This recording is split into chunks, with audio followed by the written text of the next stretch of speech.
આજે અમારા વિસાવદર વિધાનસભાના ભેસાણ તાલુકો, વિસાવદર નગરપાલિકા અને જુનાગઢ તાલુકાના આગેવાનો તેમજ કાર્યકર્તાઓની સાથે લઈ અને માનનીય મુખ્યમંત્રીશ્રી અને અલગ અલગ વિભાગના મંત્રીશ્રી તેમજ અધિકારીશ્રીને મળવા અમે આવ્યા છે.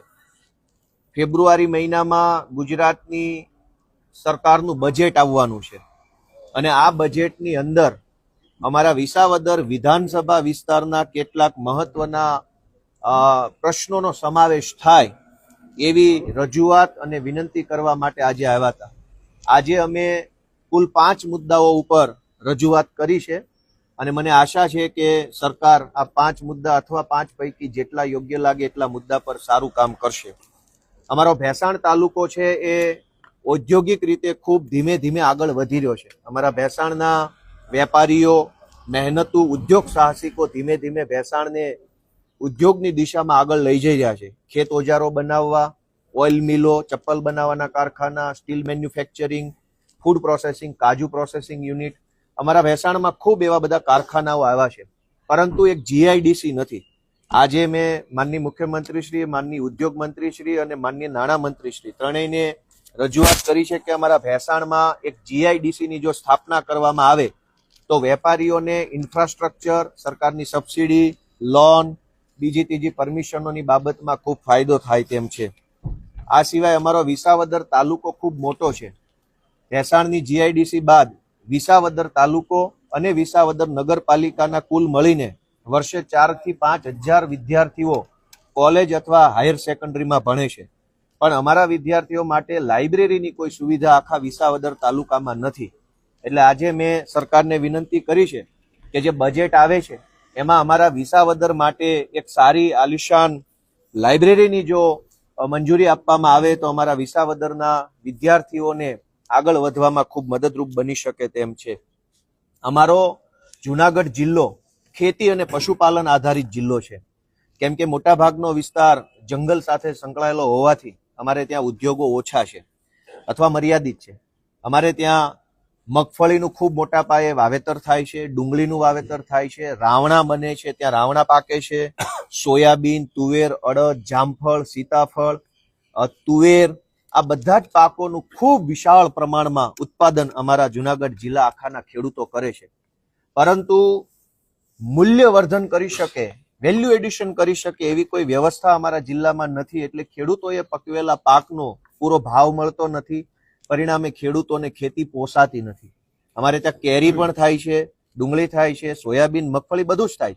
જો મગફળીનું તેલ કાઢી અને ત્યાં વેચી શકવાની વ્યવસ્થા ઊભી થાય, કેરીનો રસ બનાવી અથવા ડિહાઇડ્રેશન કરવાની વ્યવસ્થા ઊભી થાય, ડુંગળીનું ડિહાઇડ્રેશન કરવાની વ્યવસ્થા ઊભી થાય, સોયાબીનનું દૂધ કે સોયાબીનનું તેલ બનાવવાની વ્યવસ્થા ઊભી થાય, મિલ્ક પ્રોડક્ટ બનાવવાની વ્યવસ્થા ઊભી થાય, કોલ્ડ સ્ટોરેજો બને, સીડ ફાર્મિંગ થાય, આ બધી જો એગ્રો બેઝ ઇન્ડસ્ટ્રીઝની સ્થાપના જુનાગઢમાં થાય તો ખાલી જુનાગઢ જિલ્લામાંથી જ ખૂબ સારી રીતે ખેત પેદાશોનું પ્રોસેસિંગ કરી અને આખા ગુજરાતને સારામાં સારી ક્વોલિટીની વસ્તુઓ પૂરી પાડી શકાય એમ છે. આજે મેં રજૂઆત કરી છે કે અમારા જુનાગઢ જિલ્લામાં food processing unit, cold storage, dairy plant, તેલની મિલ, સીડ પ્રોસેસિંગ, આ વગેરે પ્રકારના યુનિટ્સની સ્થાપના કરી અને ખેડૂતોએ પકવેલા પાકનું મૂલ્યવર્ધન એટલે કે વેલ્યુ એડિશન થાય એવી એગ્રો ઇન્ડસ્ટ્રીઝની સ્થાપના કરવા માટે બજેટની અંદર જોગવાઈ કરવામાં આવે એવી રજૂઆત કરી છે.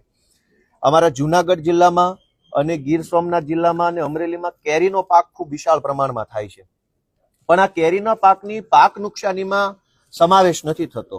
અન્ય જે જીરાયત પ્રકારના પાક છે એનો પાક નુકસાનીમાં સમાવેશ છે, પણ કેરીનો પાક નુકસાનીમાં સમાવેશ નહીં હોવાના કારણે કેરી પકવતા ખેડૂતોને દર વર્ષે ઘણું નુકસાન થાય છે. ક્યારેક માવઠાના કારણે, ક્યારેક અતિવૃષ્ટિના કારણે ફાલ ખરી જાય, ક્યારેક સોનમાં ખાવે, જીવજંતુ આવી જાય અને કેરીના ફાલને નુકસાન પહોંચાડે છે.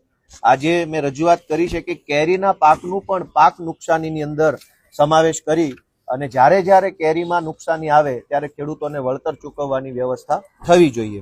આ સિવાય 5મો પ્રશ્ન જે બહુ ગંભીર પ્રશ્ન છે, આમ તો આખા સૌરાષ્ટ્રનો, જામનગર, દેવભૂમિ, દ્વારકા, રાજકોટ ગ્રામ્ય, જુનાગઢ, ગીર સોમનાથ અને અમરેલી આટલા જિલ્લાઓનો પ્રશ્ન છે, પરંતુ મેં મારા મત વિસ્તારના ઉદાહરણો લઈ અને માનનીય મંત્રીશ્રીને રજૂઆત કરી છે કે સીમ વિસ્તારમાં જે ખેડૂતો ઘર બનાવીને રહેશે, પોતાના વાડીએ પોતાના ખેતરમાં ઘર બનાવીને રહેશે, એમને 24 કલાક વીજળીનું કનેક્શન આપવામાં આવતું નથી.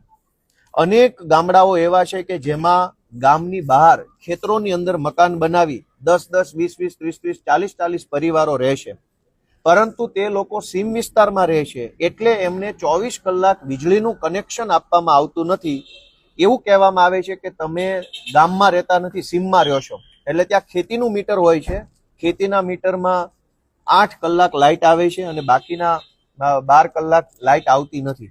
એટલે સીમ વિસ્તારમાં ઘર બનાવીને રહેતા અમારા ખેડૂતો છે એને 24 કલાક વીજળીનું કનેક્શન ખેતરમાં મળે જ્યાં એને ઘર બનાવ્યું ત્યાં, એના માટેની મેં રજૂઆત કરી છે.